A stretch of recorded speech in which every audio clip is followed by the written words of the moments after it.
I'm gonna get married once, so I want to do this right.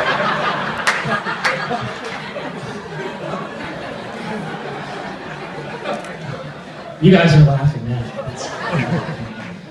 For those of you who don't know me, my name is Ben, and I think I'm Scott's best friend. Now I say I only think I'm Scott's best friend for two reasons. One, after this speech, I'm not sure how anybody in this room is gonna feel about me. And two, Scott doesn't have 100 friends, he has 1,000. Anybody who's ever met Scott would consider him a friend, and I'm just honored to be up here as one of them tonight.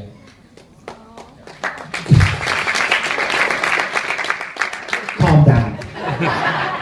I'm up here to roast and toast Scott, and we'll get to that in a minute, but first I want to thank Duran, Kelly, and Mel for this beautiful evening tonight that we're all so lucky to be a part of. When Mel was in college, she was a wrestler at the University of Cincinnati, and before each one of his matches, he had to cut weight. It's no wonder him and Scott have been bonding so well recently. As in the weeks leading up to this wedding, Morgan made Scott do the same thing.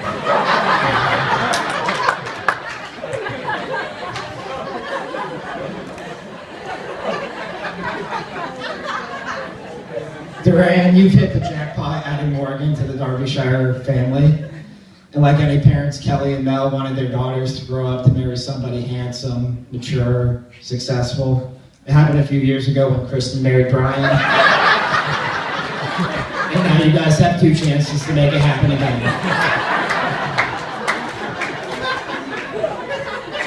You guys really have done an incredible job raising your daughters, though. And that is apparent to anybody who's met Kristen, Morgan, Courtney, and the brunette one.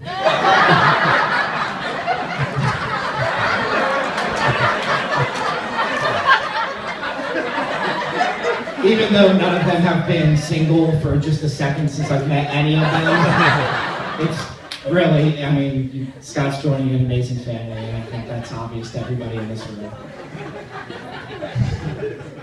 Obviously, Morgan's the one that I know best, being Scott's freshman roommate in college. And I know that freshman year is a little hazy for all of us in this room, but I actually remember that night perfectly. It was a Chi Omega formal, and Morgan had finished one last date with one last loser. Scott and I had just finished a night, blacked out at the Crystal with our paper-thin fake IDs. When Scott woke up in the morning and remembered Morgan's name, I knew that they had something special.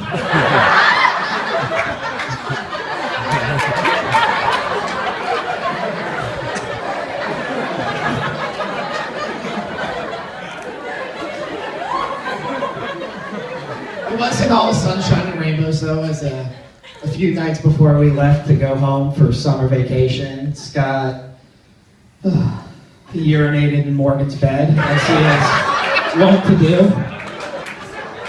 Being Scott's roommate, he sent me up to break into their room.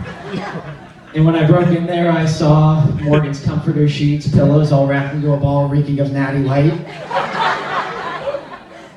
When I came back downstairs, I told Scott what I had seen, and his reaction was that of any loving boyfriend. I guess I'll just never talk to her again. Fortunately, Morgan isn't like most girls, and she's like a lot of our friends, and she was able to see past Scott's childish antics and tiny bladder. She's able to love Scott for who he truly is. It was that night that me, Silva, Mackie, and I told Scott that he needed to marry this girl, and 5.5 years later, here we are. Morgan is an inherently loving person, and that's obvious to anybody who's ever met her. Her hugs border on aggressive, which I'm sure a few of our friends would admit that they enjoy way more than they actually should.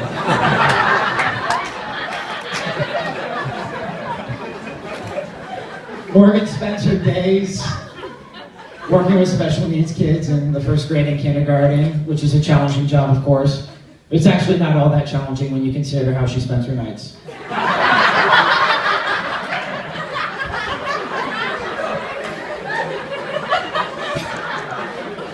Dating Scott is a challenge, and I think Morgan would be the first to admit that.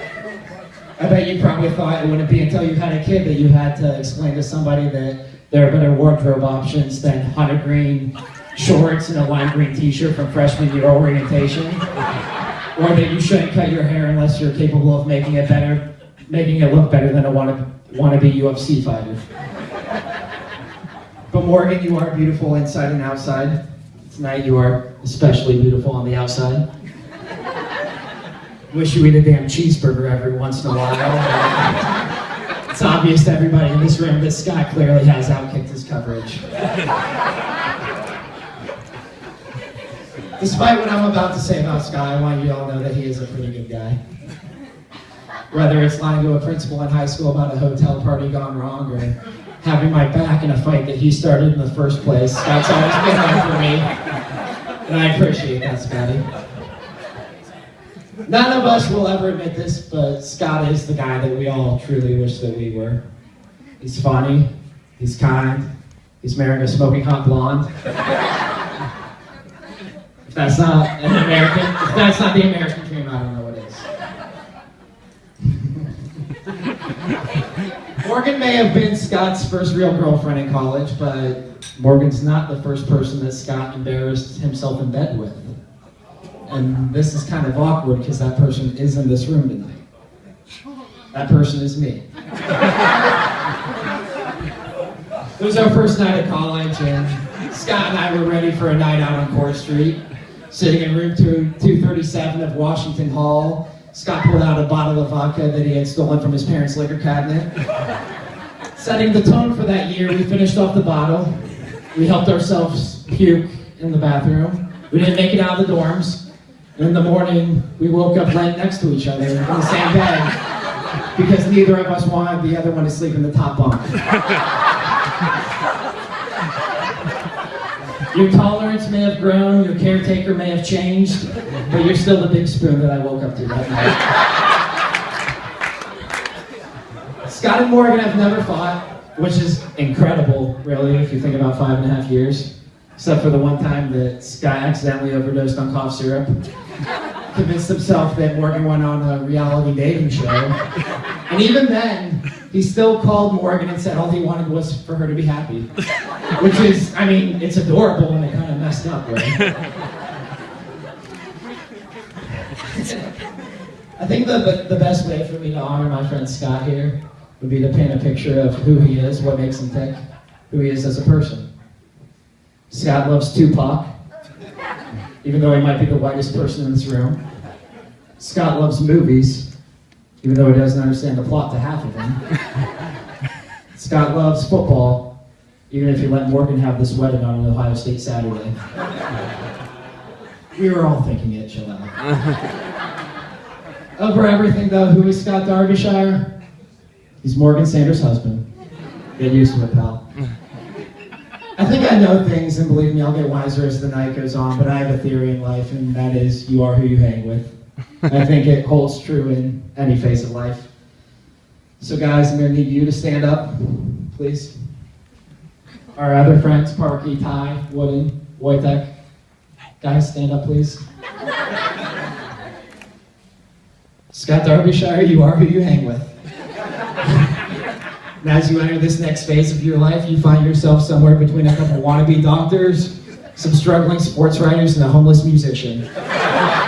Congrats, Morgan, he's all yours.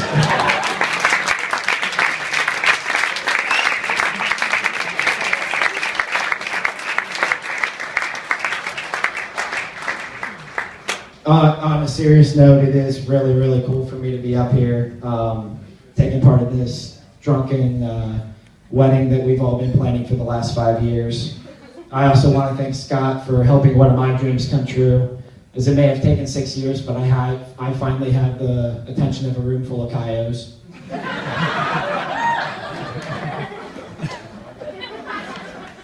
I can't speak for Morgan's friends, but as I often do, I'm going to speak for mine. And I think any one of us would be lying if we said that Morgan and Scott aren't the standard that we hold all of our relationships to. We're all looking for that Morgan and Scott kind of love, and I think that's pretty cool, and goddamn, have you guys set the bar high. So without further ado, I ask you to join me in a toast to Scott and Morgan, Darby and the Barbie.